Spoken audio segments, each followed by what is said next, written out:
Welcome to Directionally Correct, a Peelings podcast with Cole and Scott. Today's guest, Matthew Jackson, professor of economics at Stanford University. Thanks to our sponsors, Lightcast. The world is full of talent data, but more data can lead to more questions, uncertainty, and stagnation as organizations sift through it to figure out what's fact from what's fiction. Lightcast's talent intelligence platform answers your most difficult workforce questions to drive meaningful business results.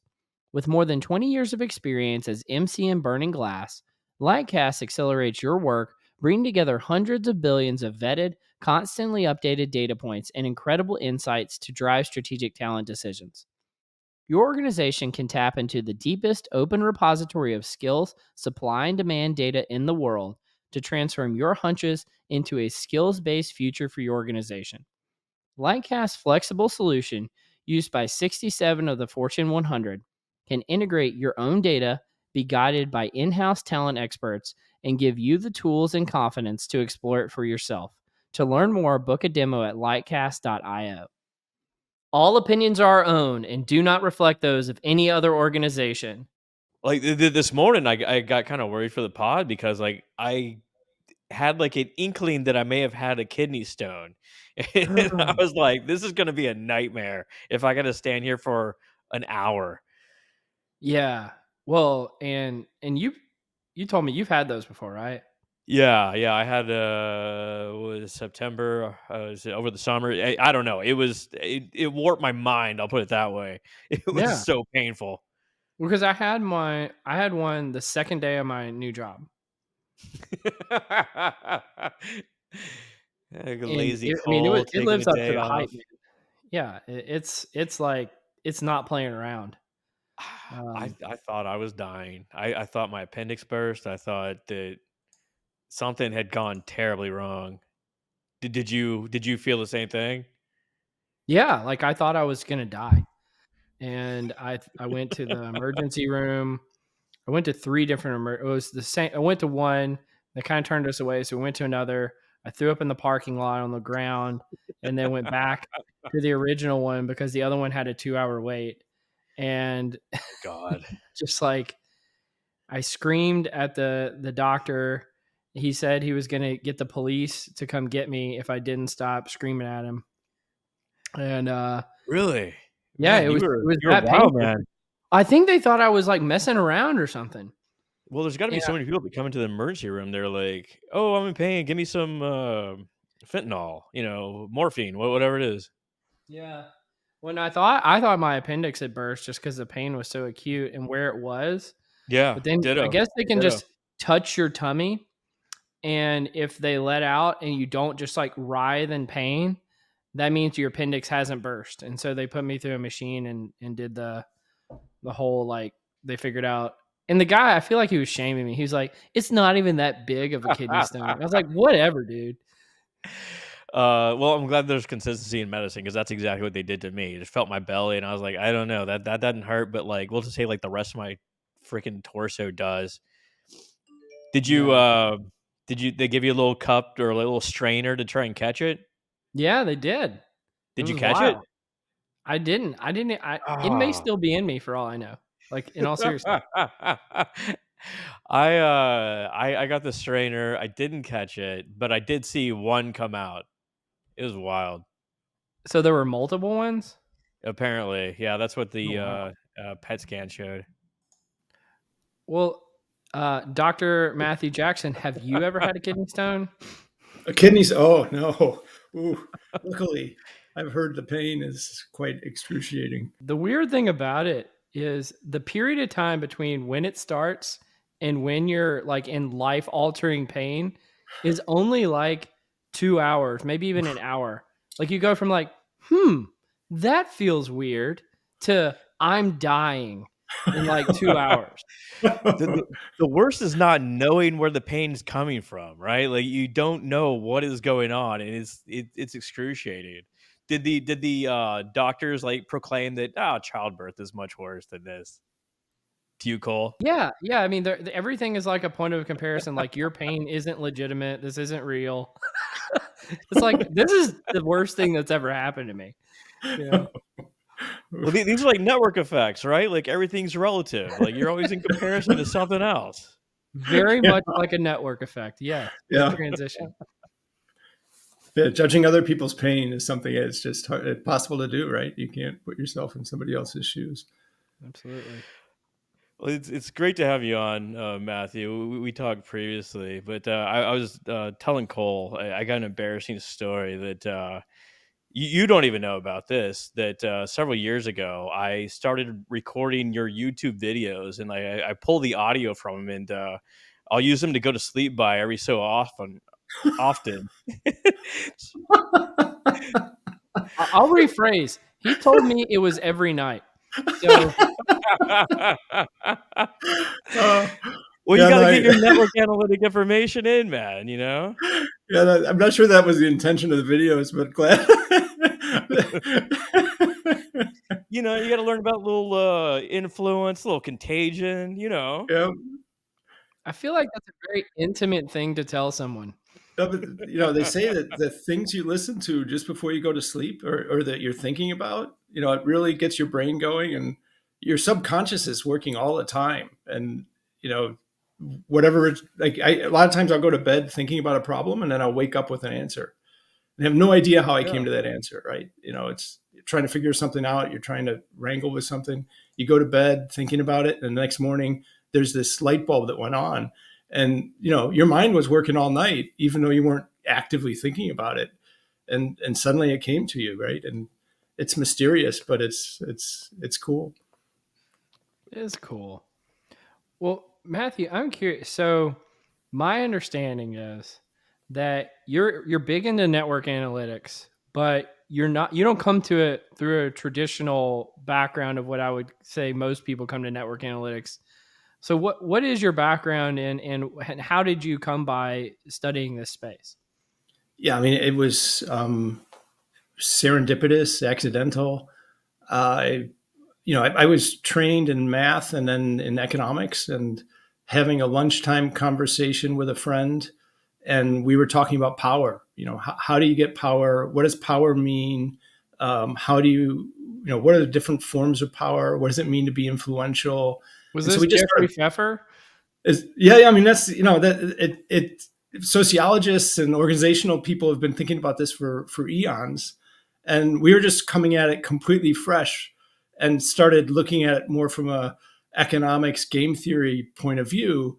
And then when we started digging into the literature, we said, yeah, this has lots of applications. It's really interesting.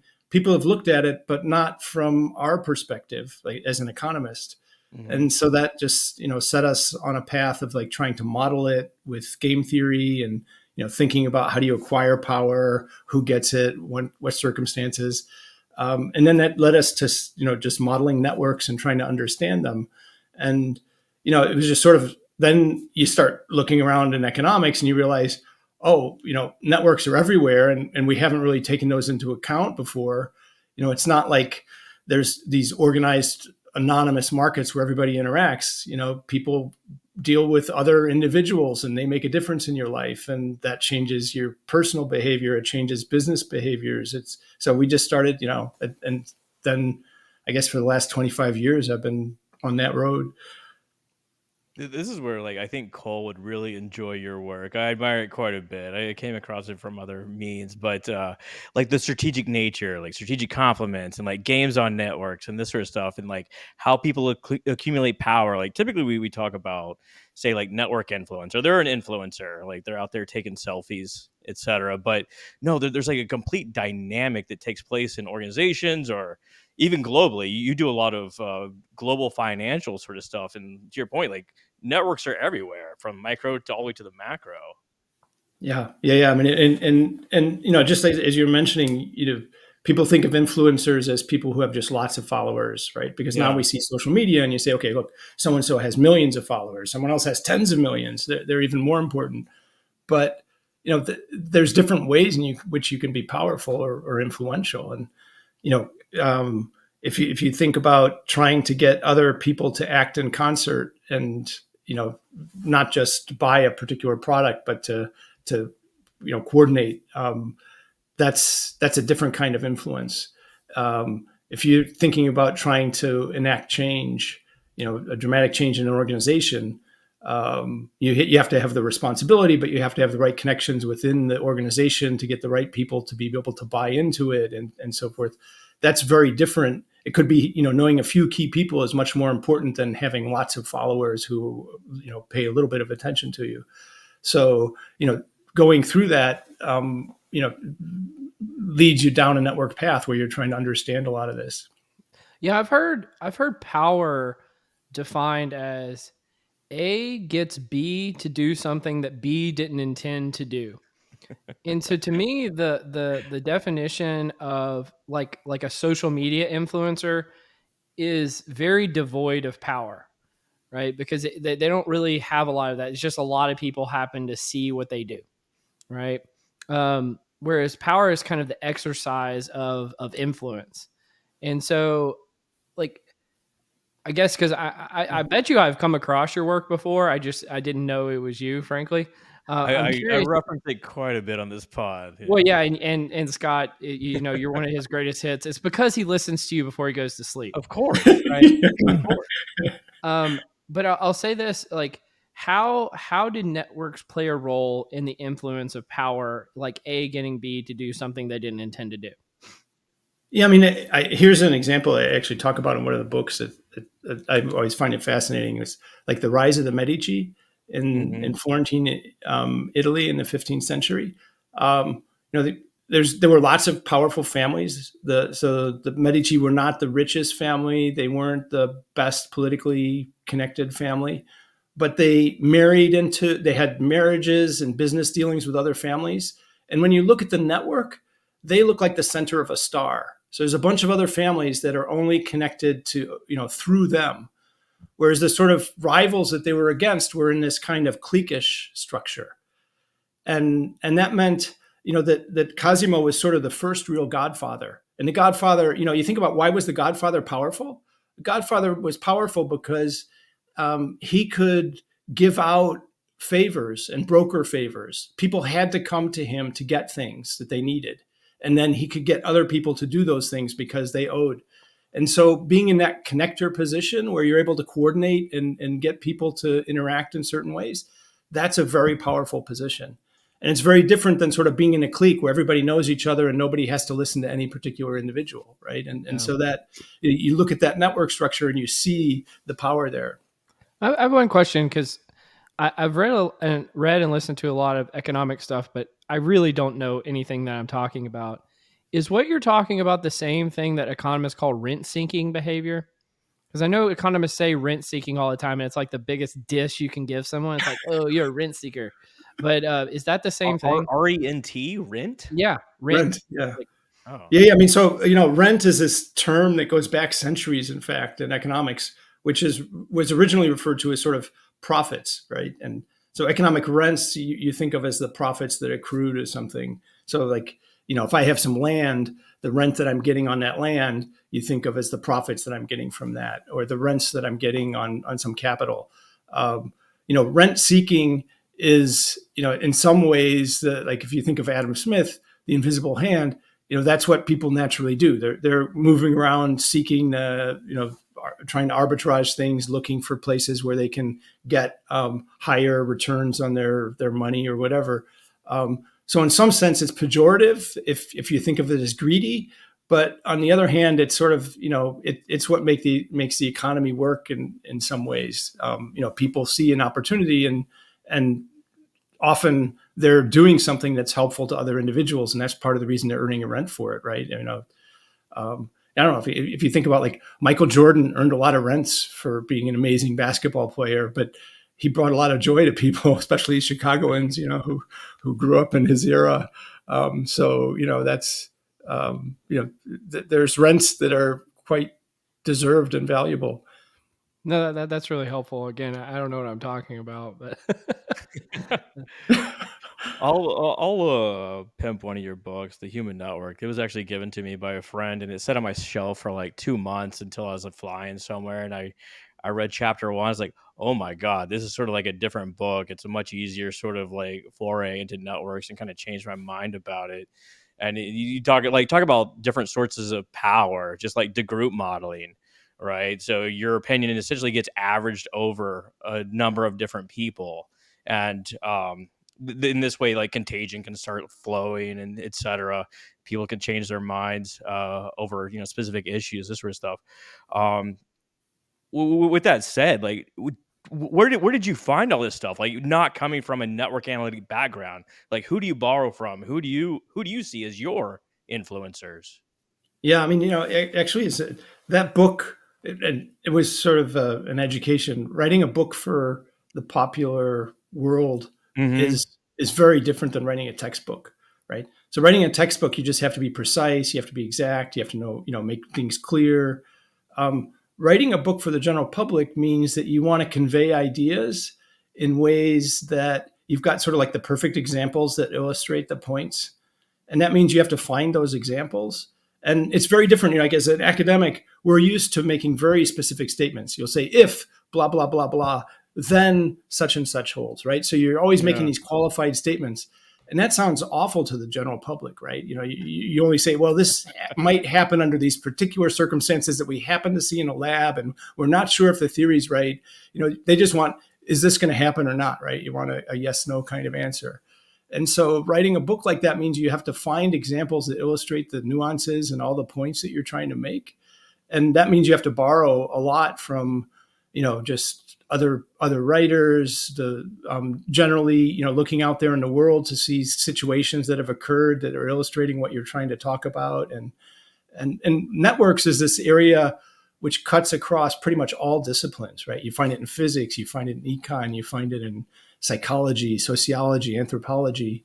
It's Biomed. pretty much everywhere. Yeah. So it's something that, yeah, I mean, the pandemic brought new meaning to networked interaction. So, you begin to see it everywhere in your life. And then in writing that book, I sort of like over a period of 10 years between the writing of the two books, like the one textbook and then one more popular one, I was just keeping catalogs of examples. Every time I saw something, I would, throw it Yeah. into a folder.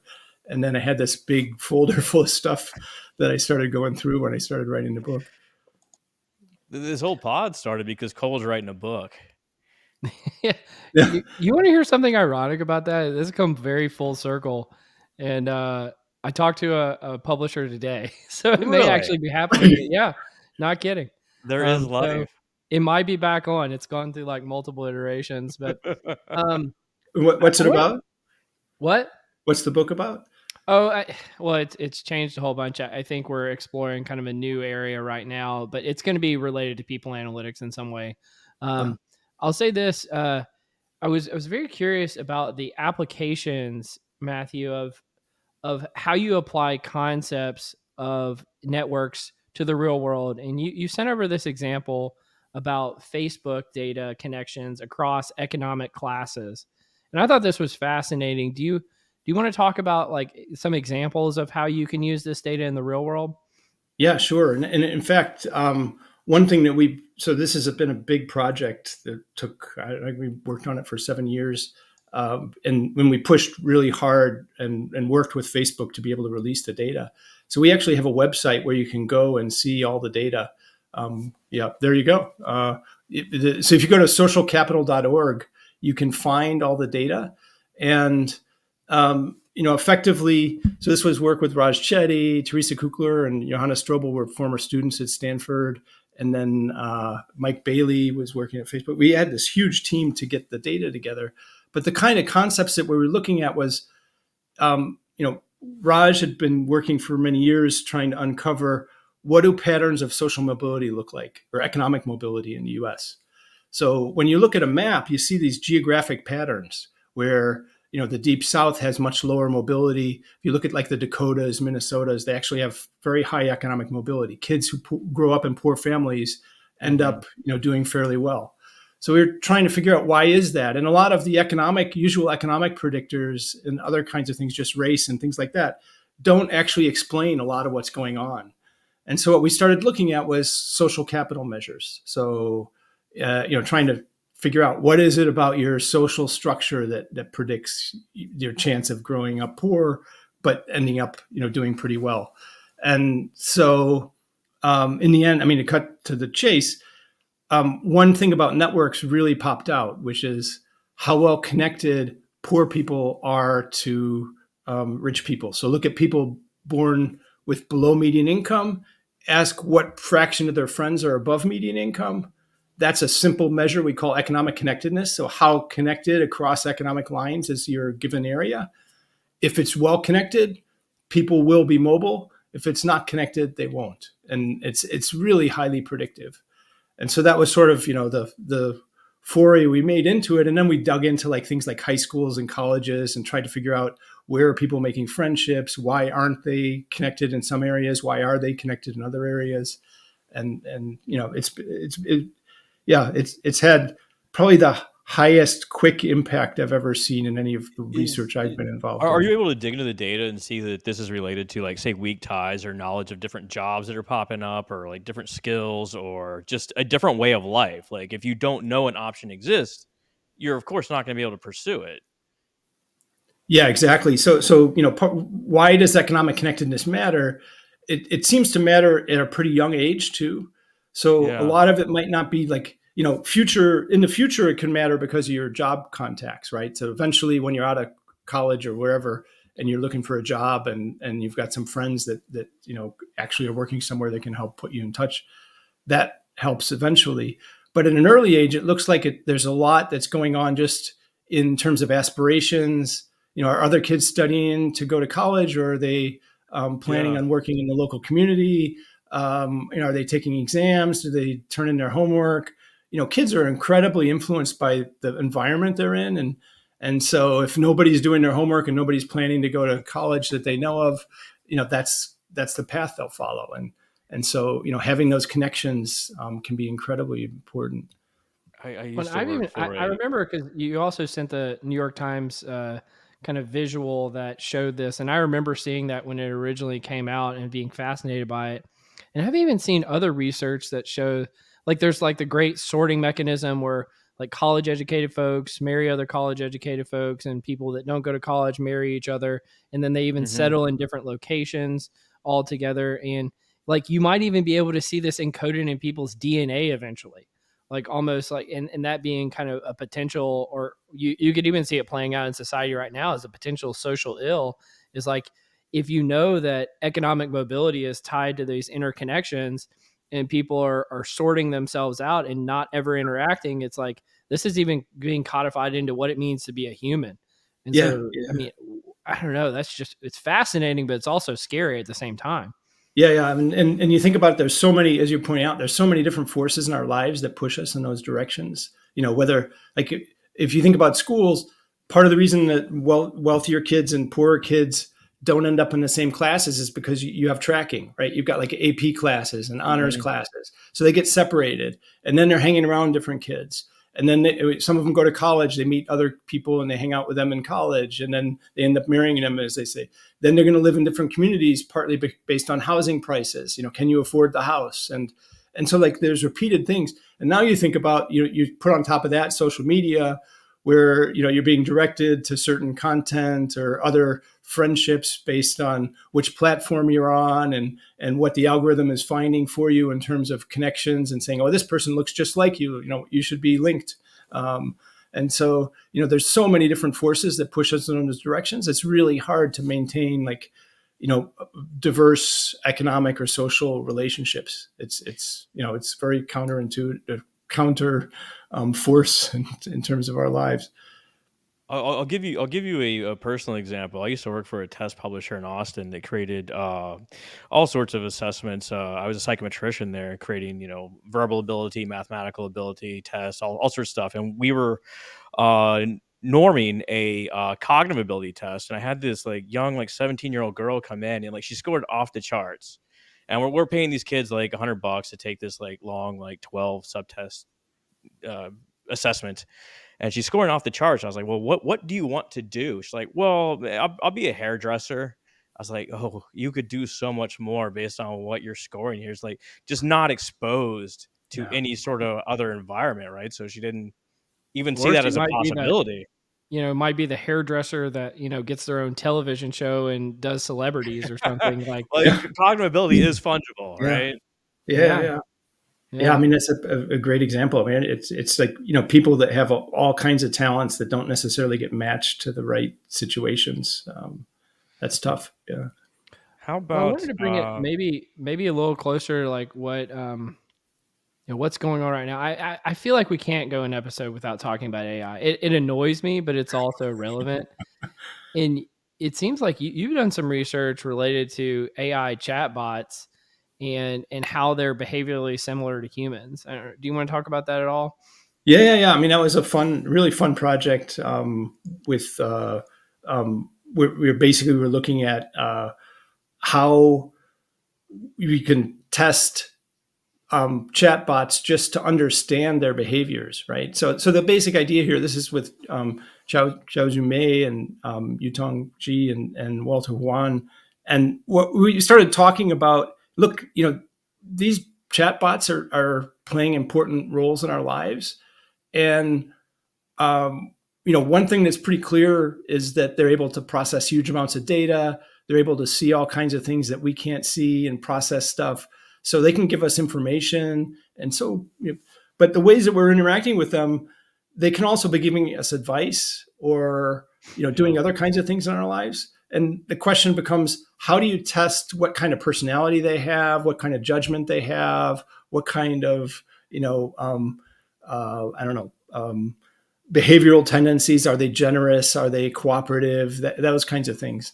And game theory has been around for quite a while in terms of doing assessments of that, right? So you have people play games in a lab and you test, are they cooperative? Are they trustful? And so what we did is we just put the chatbots into those games and tried to see what kind of personality profile it came up with. And, was it cooperative? Was it risk averse? And so forth. And it was actually very interesting that the chatbots looked much more human than I would have guessed. There's certain things about them that were surprising in many ways. Or we're talking like prisoner's dilemma sort of stuff, where like you have the option to defect or accept. Yeah, exactly. So you could play, you could have prisoner's dilemma, exactly. So you put, you're put in a room with there's another player, and you can either um, both defect and rat the other one out, or you can cooperate and neither one confesses, and so forth. So you can play games like that. We had them play trust games where I've got some money, I can give it to you. You don't have to give any of it back to me, but whatever you give back to me triples. So I have to trust you to give money back to me. But you don't have any, you can just walk out with the money. There's Right. nothing preventing you from walking out with the money, right? So that's called the trust game. And the advantage is, like, if I give it to you, you can, whatever you give back triples, right? So that there's an incentive for me to do it, but I have to trust that you're going to give it back. This is like when we used to like try to buy beer underage at the grocery store, right? Like Yeah, just you hand give it to someone like some the guy. money and like hopefully you get beer on the other end. Right. Exactly. Yeah. That's a perfect example. Yeah. And so, the chatbots behaved more cooperatively than humans typically did in some of these cases. Um, Here's a but question. If like so play the trust beer game, right? If you give the person the money and they go in and they buy the beer but they don't give it back to you, did they break the law? What's your recourse? What's your recourse really? Like, Yeah. I mean, you gave them the money, so it's yeah, not stealing, right? yeah. And they didn't actually give you the beer, so they didn't give underage people beer. So what like, what did they do wrong? Yeah, I guess as a lawyer, you have to know what a contract is, right? Like, if you give somebody a money and with an expectation, is that, like, are you contractually bound with that person? I don't Yeah. know. That's a good. Now, are Uh, trolley problems game theory, or is that something? Is that like ethics? Like, yeah, I mean that's in the ethics realm. yeah, Um, the game theory is more where there's somebody on the other end doing something, right? There's a person yeah, reacting to this stuff, and you're actually impacting that other person. Whereas the trolley problem, those people are getting affected, whoever's on the trolley, right? yeah. Or the person clearly. that's going to get hit by the trolley. But they're not directly interacting with you in some way. You're just controlling their fate. So it's sort of, it's a version of a game, I guess you could say. You're the guy taking the money at the grocery store. Right? Yeah, yeah, You yeah. When have the it's responders an are so ethics issue now, not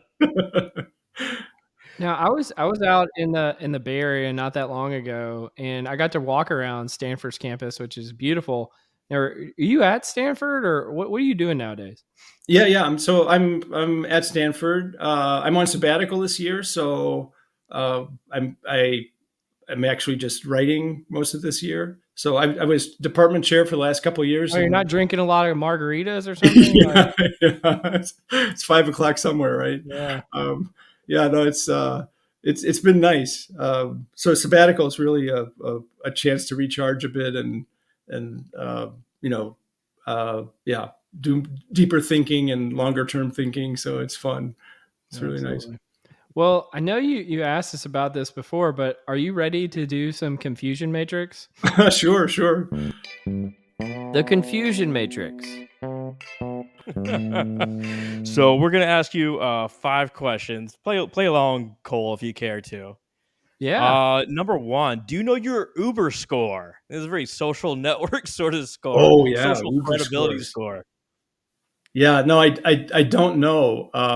I have no idea what my Uber score is. I don't know. Can you find out what your Uber score Yeah. is? I Oh, you can look it up. No, so you just click on your profile in the app, and the answer is yes. I know my Uber score because I've been crawling out from under that thing for a while. So is when it I below 4? well, no, it's I think it's 4.67 right now. Okay. But Okay. I used to have a really low Uber score because when I very first joined Uber, I had like this really atrocious ride. And so I got like 0 stars or like 1 star. And so I've been working my way up from like in the threes for a long time. Oh yeah, I'm afraid to look and actually. Do they when they score you? Do they get to see whether you tip them first? I always wondered that. Like, I don't know. I That's a good mean, can they question. see it whether you tip and then score you? It's Another economist, what's his name? He's at University of Chicago. I've read his book, The Voltage Effect. He actually worked with Uber on those things. I read in his book, and they cannot because he was the one who tried to Good. use some behavioral economics to get tipping to go up. uh-huh. I can't think of his name, um, but Well, it's a it's confound at that point, right? yeah, It's a but social they do confound. not show they don't get to see beforehand if you've tipped or not, Yeah, so yeah, that the ratings stay pure. I yeah. think it's back here somewhere. What is it? All right, Matthew. Do you know your H index? My H index, vaguely, yeah. I mean, on Google, yeah. Oh, John List was his name. Oh, John List, sure, yeah, yeah, yeah, Yeah. yeah. So he Yeah. actually worked with Uber to do that stuff. Oh, John's great. Yeah, yeah. Yeah. Very creative guy. What was the question, Scott? Sorry. No worries. We got to circle back to the Uber score, definitely.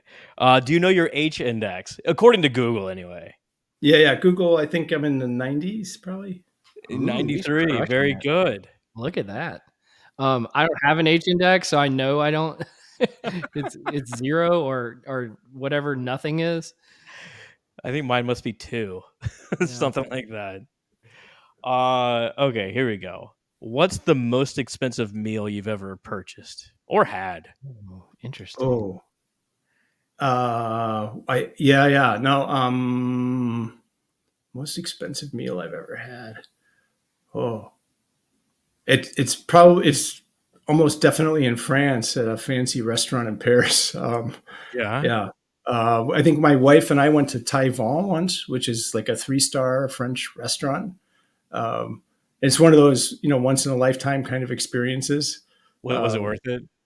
it was worth it because I can still remember it. I can't remember all the food, but I can remember the experience, right? So you're paying Yeah. for like much more than like the food itself. What are Um, we talking, like over a grand? What are we talking here? yeah, we're talking in that range, not less than less than a Yeah. grand, but it No, was many years ago. yeah, like I remember if you're just including like two people in a dinner, because I've paid for some dinners that were quite expensive, but for a big Yeah. group. If it's just two people, so for my and this was accidentally my most expensive one. We went to our anniversary dinner at this steakhouse in Dallas, and the waiters or offered us these after dinner drinks. Like they were like little, like it was almost like the size of like a thimble, but it was like I guess this kind of like I don't know, it kind of tastes like Kahlua. It wasn't very good, but Liqueur of some it was sort. like a liqueur, and we had it. We didn't realize that they were $150 a piece. Oh, oh, That's That's just Oh, robbery. That's Yeah, just it was just robbery at that yeah. plain point. robbery, and we were pretty liquored up at the time, and we're having a good time, so we were like, "Oh yeah, let's do it again." So it ended up being the most expensive dinner of my life, but it was just because these little drinks Oh, that we had afterwards. I racked up an $800 bill once and, like, left hungry. That was not ideal. Went yeah. to Taco Cabana right afterwards. Isn't there hazing that goes on in like the NFL where they have the rookies pay for a Yes. dinner? Like the I've Yeah. whole heard. football team comes and these rookies Yeah, have to foot the bill, and then they're going nuts, ordering all kinds of stuff. Yeah, you've seen that on Hard Knocks, you know. yeah, Now Uh, that feels like robbery too, like, just intentionally mhm. running up the bill on somebody. yeah, It's like, if you're gonna do that, I'm taking all the food home with me. Yeah. yeah. Well, and take somebody who's making the NFL minimum and is likely going to get cut from the team and make them pick up the bill. It's like this is not nice at all. Uh, What is the most ridiculous thing you've ever purchased? Ooh, ridiculous. I guess that depends on what you mean by yeah, ridiculous. Yeah. Yeah, I, I'll s- I'll I I'll yeah. What do you got, Scott? well, it's not ridiculous anymore because I still own it, but it was like a $45 can opener, not like a mechanical, not like a electric one, but just like one for your hand. I still own it. It's super nice. But what was ridiculous is like I was making so little money at the time because I could have I could have purchased like $1 one, but I still have it. I think it's gonna last forever. So I don't know how ridiculous that actually is. I went to Bucky's the other day and bought a bunch of Bucky's like stuffed animals for my Yeah, kids. That was pretty ridiculous. that's pretty ridiculous. Yeah. Yeah, I almost never shop. If I nowadays I shop online, and I'm pretty minimalist. The only thing I spend money on is bicycles because I like to cycle.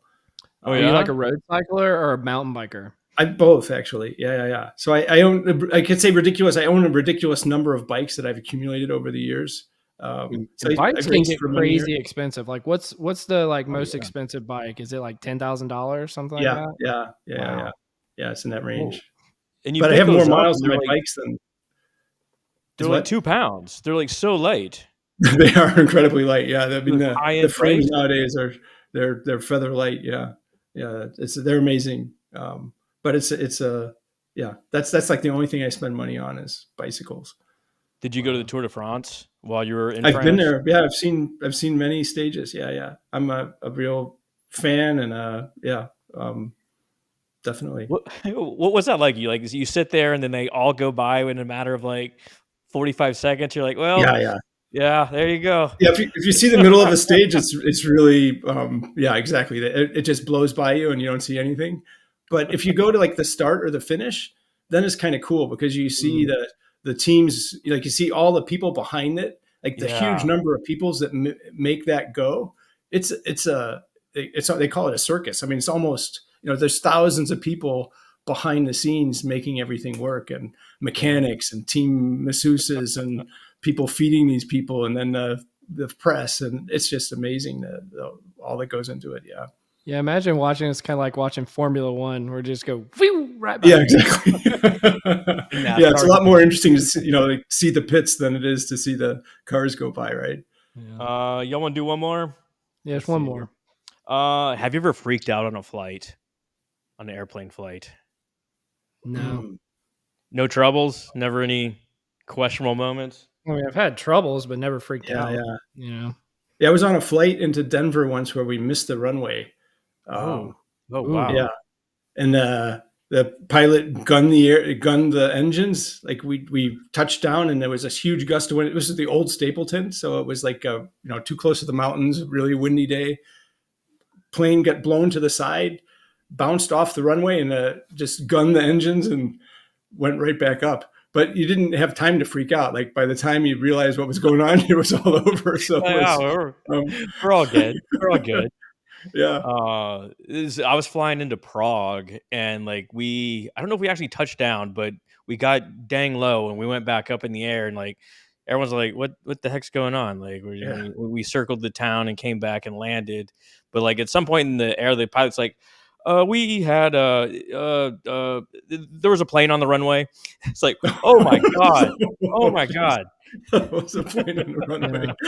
runway. Small obstacle. Right. It's like, yes, please circle. Please circle. See, I remember seeing something a while back that drunk drivers are more likely to survive an accident than non-drunk drivers. And so anytime like I feel like the plane, might have some kind of issue upon landing, I just get really calm. So I'm like, well, if something bad does happen, I'm more likely to survive because the drunk drivers, they're just like, Yeah. they just loosey goosey and, they end up or more, I don't know. I think it's, it's probably not rational, but it seems to work for me. You sparked some memories of mine of a article I read around innovations in bars. So like all these people get together like in the 1800s and they would exchange ideas. That's where it would all come from. Then like prohibition came and then the bars essentially closed and you see like an innovation slump in these cities, right? So there is like a network effect to Yeah. drinking. Yeah. That's interesting. Yeah, yeah. I feel like that's been a theme of this episode for some reason. Do you want to do some nerdery, Dr. Jackson? Sure. Yeah, yeah. The nerdery. All right. One of my go-to things every time we have an academic on is I always try to pull up something related to academia that's like unsavory. Oh So wow. Yeah, yeah. yeah.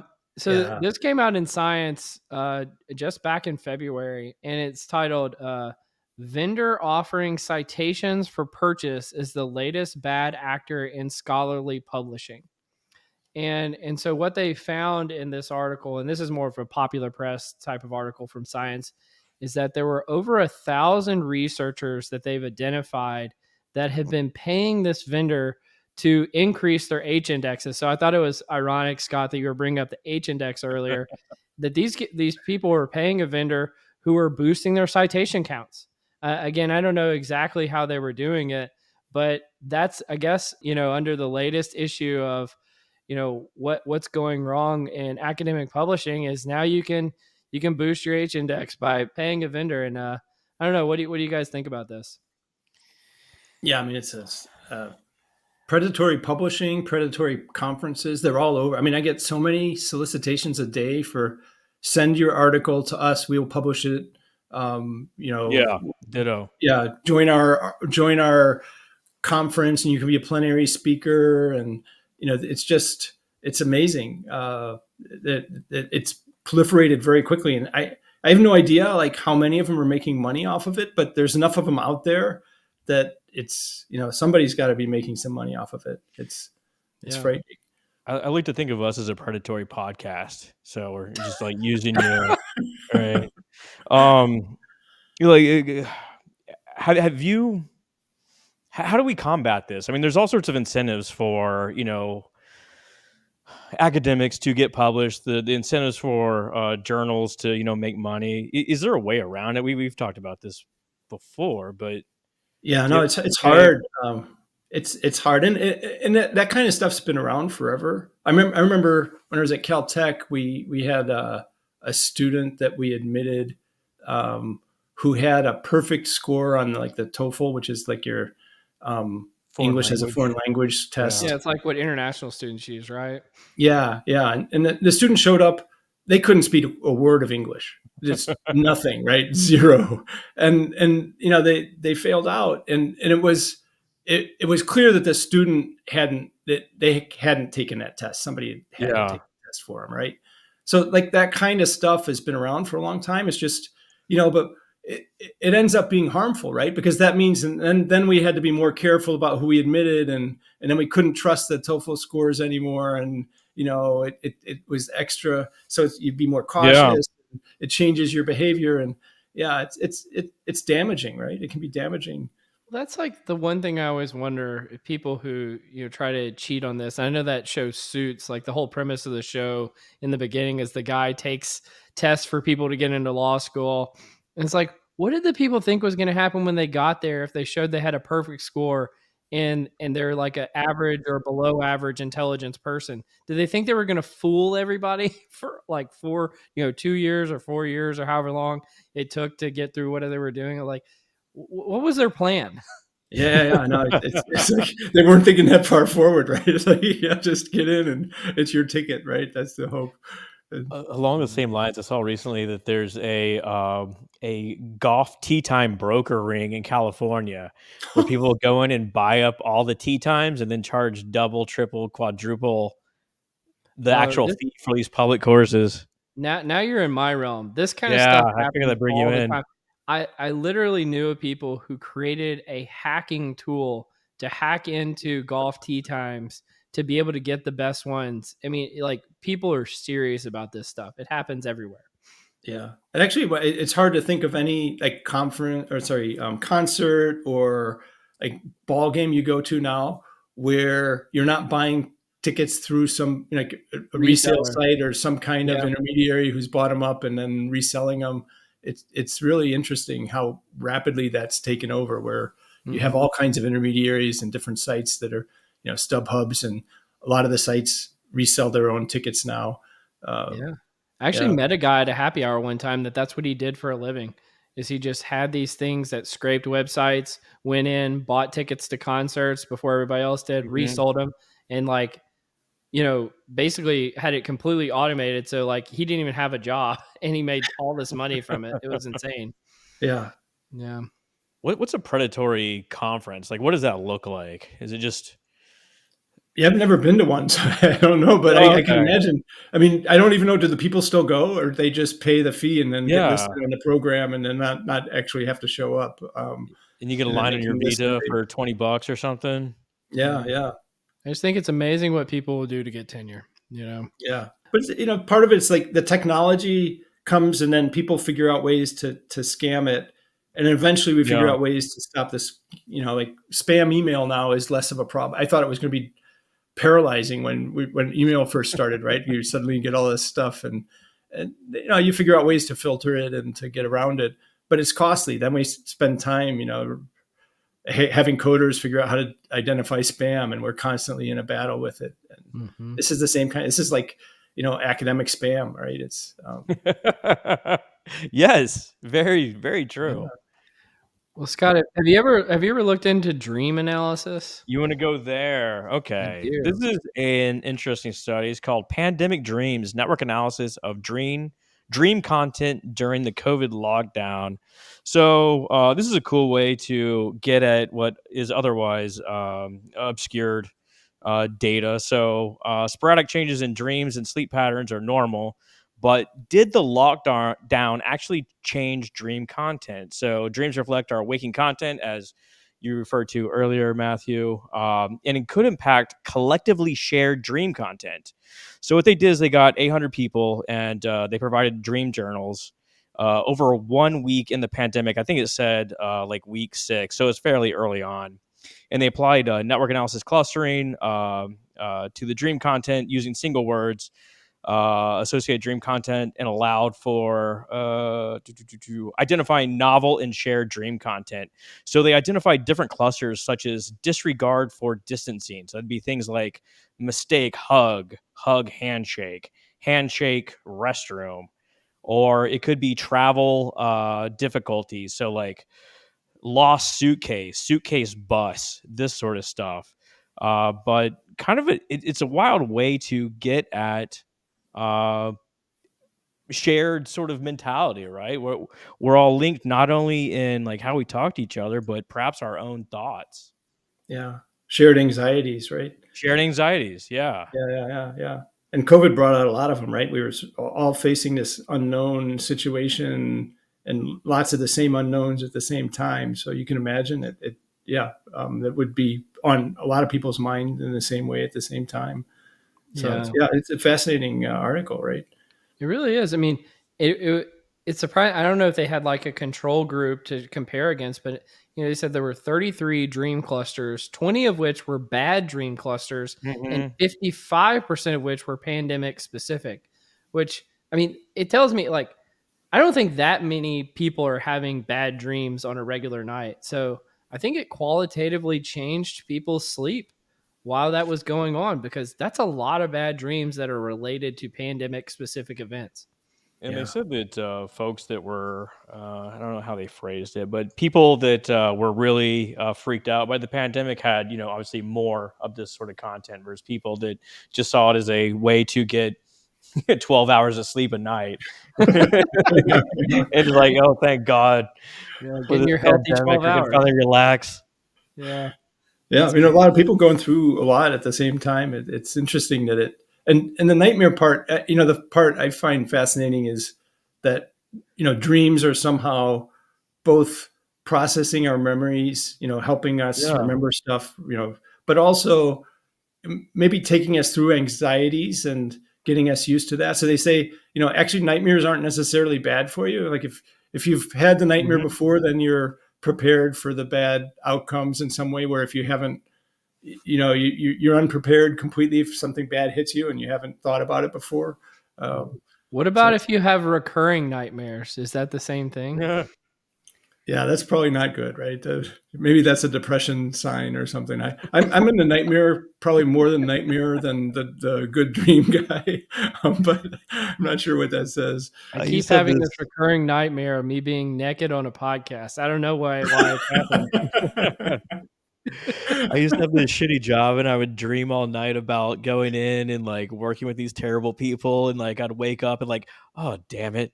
Now I actually gotta go in and deal with these terrible people all day." Yeah, yeah, that's funny.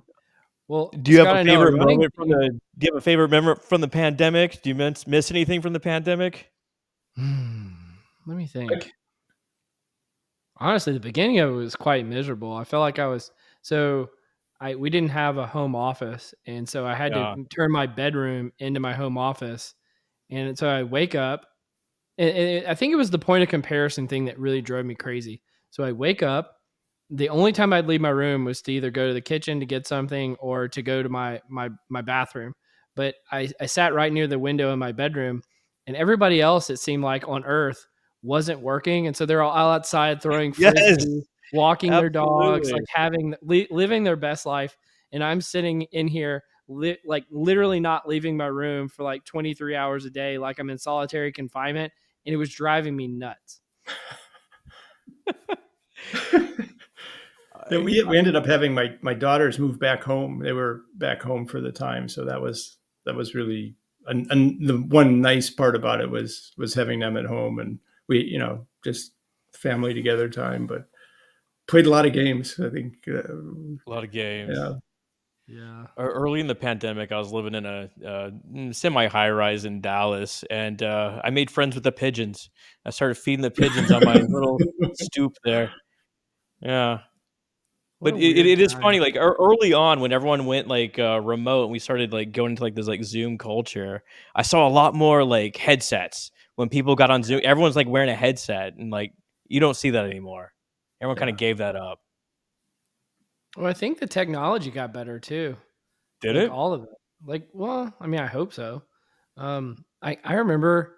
I mean, we were using WebEx. Who uses WebEx? Yeah, yeah, yeah. You know, Yeah. like, does Yeah. anyone Yeah. use WebEx anymore? And so, like, I think, we could say, it didn't get better, but I mean, WebEx was pretty bad. Um, well, I know one of the running themes, Scott, that you have is about where people sit. When they go somewhere. And I think you found I some research on that. Yeah, I can't find the research that I'm starting to believe that I made it up in my own brain, but I remember some research where it showed that, in a classroom, a professor or, researcher put Confederates into seats of people that he knew already sat there, and then measured the next class period how early they showed up to reclaim their seats. Well, I didn't find that, but I did find this one, the psychology behind why you always want to sit in the same seat. So, what they claim is, people claim seats as a tacit peacekeeping agreement where it allows you to regulate and control your relationships with other students. And one professor took photographs of their class, and they found that people settle into a preferred seat as early as the second class period, but not no later than like a month into like a long term, like semester long course. Women are more likely in general to claim a seat, particularly one with more space because they believe they have bags and just kind of need more room, as it were. But it reduces mental energy, and this is also why I wear the same thing every day. You know, so Well, they said that it's a bit. behavioral expression of territoriality, which comes from evolutionary psychology. Which I was like, wow, that's a really dressed up way of saying that people just like sitting in the same place. But yeah, Yeah, it's sort of interesting territoriality is associated with. I mean, I can characterize some like in a classroom when I'm teaching. There'll be some people that sit in the front, and but often because they actually want to record the lecture or they are really want to see what's going on the board and maybe they have their eyesight or whatever. And then there's people who sit way in the back and they're maybe on their computers, maybe watching La Liga or something. They're doing something else altogether, and they're sort of disconnected. And then there's a lot of people in the middle, and I don't really track whether people are always sitting in the same place, but it's that there's different reasons for people choosing seats. So maybe some of them are being territorial. I don't know. It's Can you point out any of them and like notice when they're gone? Like, okay, there's someone that always sits there. yeah. When the people who sit in the front are missing, I notice it. Yeah. Oh, And they're usually the people who show up at office hours and are asking the most questions, and they're probably the most engaged people. Like if you're sitting way in the back of a classroom, it's pretty easy to be disengaged from what's going on. And it's like, why are you here? What's the point of being there if you're not paying attention? Um, yeah. It would be funny if you had removable desk and you could literally play like a game of musical chairs where every class period you just remove one desk and see how people react to it. like there may be some advantages to like shuffling effects, right? Like meet a new neighbor, but apparently that may disrupt their mental state yeah, drastically, right? yeah, Ooh, yeah. I that mean, would be an definitely. interesting experiment if like you got to choose where people sat in the classroom and maybe even like groups that people had for group projects, and if that increased or decreased the learning that happened during the course, or I don't know, that would be an interesting one. Yeah. There's a bunch of studies that people have done on study groups. Like if how you put together study groups and matching different students together and how it can make a difference in what they learn.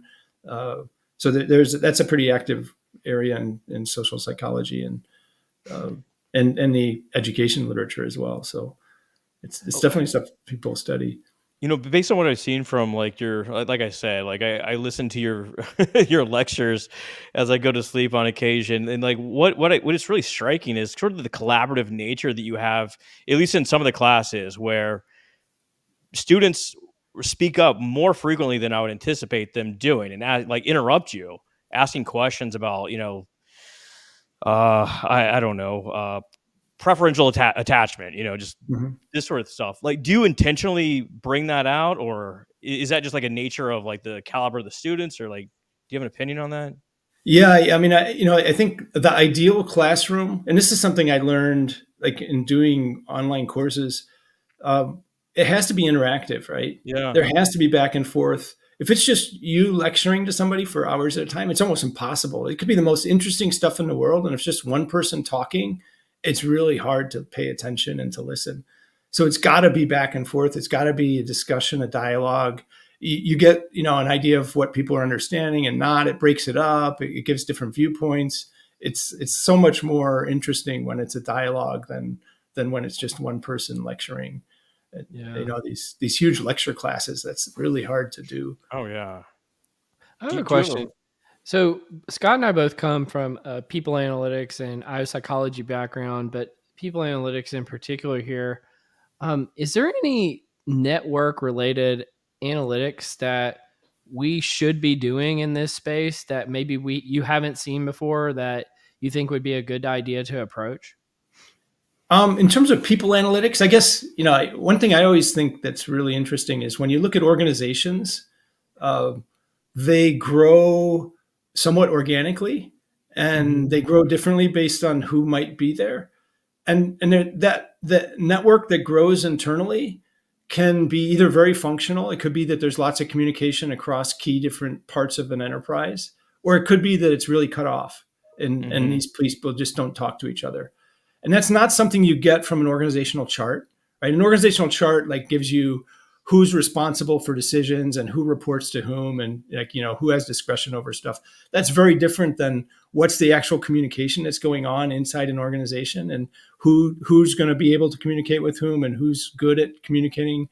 those kinds of communication skills, and then whether or not it's happening, that kind of analytics is really important to understanding whether your organization is doing well or poorly. And it's stuff that's there, right? I mean, you've got all different kinds of ways of measuring email content or Slack or however your organization meetings, who's meeting with whom, and is there real productive collaboration going on across units that need to talk to each other? It would be interesting. I don't know if this type of research is done, but like doing organizational counterfactuals of how the networks were built. Like if these two people had connected, or if these two departments had collaborated, how would have things changed otherwise? I don't know. Yeah. That seems fascinating. Yeah. I mean, like, I don't know, this maybe is a weird example now, but if you look at Boeing and you look at how its quality control was sort of divorced from its profit, it's like somewhere along the line, it got broken. Like, the people that were supposed to be doing all the quality control and making sure that stuff was being built correctly were no longer talking to the people making the decisions about how fast to go, or they were being ignored. Like, there was a fundamental communication breakdown about what the mission of the enterprise was and how it all builds into profitability. And that kind of stuff's really, you got to make sure that your organization that there's not some unit that's just not functioning because it's not being listened to. I don't think that's weird. I think it's very practical. Considering what's been going on. Yeah. And it's pretty easy. I think, when you look at organizations that grow and keep growing quickly, it's hard to plan it in advance, right? How do you decide, like, if you're NVIDIA or you're Meta or something where you went from like 100 employees to tens of thousands in a couple of years, it's very difficult to make sure that you've built the right enterprise and the right communication channels. I think there's a lot of work to do around culture. How do you, especially when you're hiring that many new folks? There's obviously collaborations across groups. I think like we're becoming more team based. It's hard to get anything done in organization alone. So you definitely need to collaborate. And I limit whenever I hear people say like, well, you can't really do much with network analytics. Like, well, then fucking get rid of the email system. If communication is not important, then let's just get rid of the communication. Yeah, I always think that that's a limit of their knowledge and imagination of network analytics, not so much a damning, artifact of network analytics. But Matthew, it's been fantastic having you on as a guest today. I'm really grateful. It was good meeting you and learning more about what you're doing. Scott, any final words for Matthew before we wrap this up? Oh, thanks for showing up. We really appreciate the knowledge you share. It's great talking to you again. Yeah, cool. And Scott, dude, thanks a lot. I mean, it's a lot of fun. Yeah, absolutely. Well, you've been listening to Directionally Correct, a People Analytics podcast with Cole and Scott, and today's guest, Dr. Matthew Jackson. Thanks for joining us, Matthew. Yeah, thanks a lot. Take care, guys. Hey guys, Directionally Correct is dedicated to you, our listeners, to help educate and entertain you on how to effectively do people analytics. By supporting this podcast, you are helping us continue to provide valuable insights and knowledge to our listeners. Please consider becoming a patron of the podcast. You can find the link to sign up in the show notes or at patron.podbean.com/directionallycorrect. Thanks for your support.